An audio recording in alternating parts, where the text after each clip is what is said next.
ব্যাংকের ঋণ আছে, সেই ঋণ সেটা না দেওয়ার জন্য নানা ধরনের পায়তারা খোঁজার অংশ হিসেবে এই ধরনের দুর্ঘটনার নাটক সাজানো হয়। তাদের হিসাব মতো যদি 1200 শ্রমিক হয়, তাহলে 2 মাসের বেতন ছিল বকেয়া, 4 মাসের ওভারটাইম ছিল বকেয়া, প্রায় 2.5 কোটি টাকা এটা না দেওয়ার জন্য মালিকরা নানা তালবাহানার একটা অংশ হিসেবে ওই দিন সেই দুর্ঘটনাটা সংঘটিত হয়েছিল। ফলে আমরা বলি, এটা শুধু দুর্ঘটনা নয়, এটা হচ্ছে শ্রমিকদেরকে প্রাপ্য না দেওয়ার, প্রতারিত করার ঘটনা। এটা একটা জীবনহানির ঘটনা।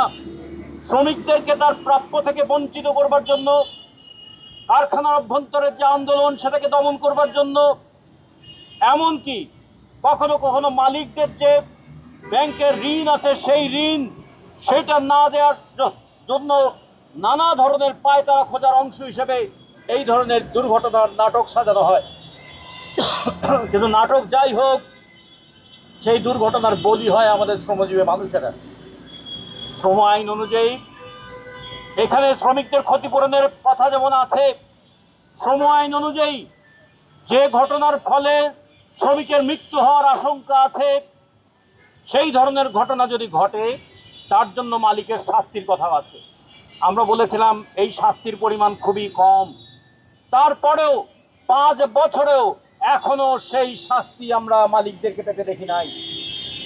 আমরা আজকে জুলাই মাসের 8 তারিখ, 8 তারিখে আমাদের দেশে এই জুলাই অভ্যুত্থানের মাস।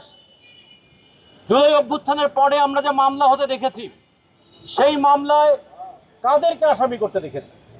সেই মামলায় তো মন্ত্রীরা আসামি হয়েছেন, প্রধানমন্ত্রী আসামি হয়েছেন।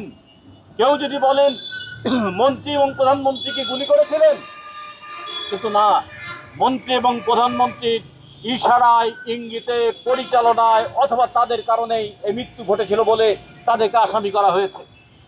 সেই আসামিদের বিচার যদি হতে পারে, তাহলে যে মালিকের কারণে কারখানায় এই ধরনের অগ্নিকাণ্ডের ঘটনা ঘটল, সেই মালিককে কেন আসামি করা হবে না?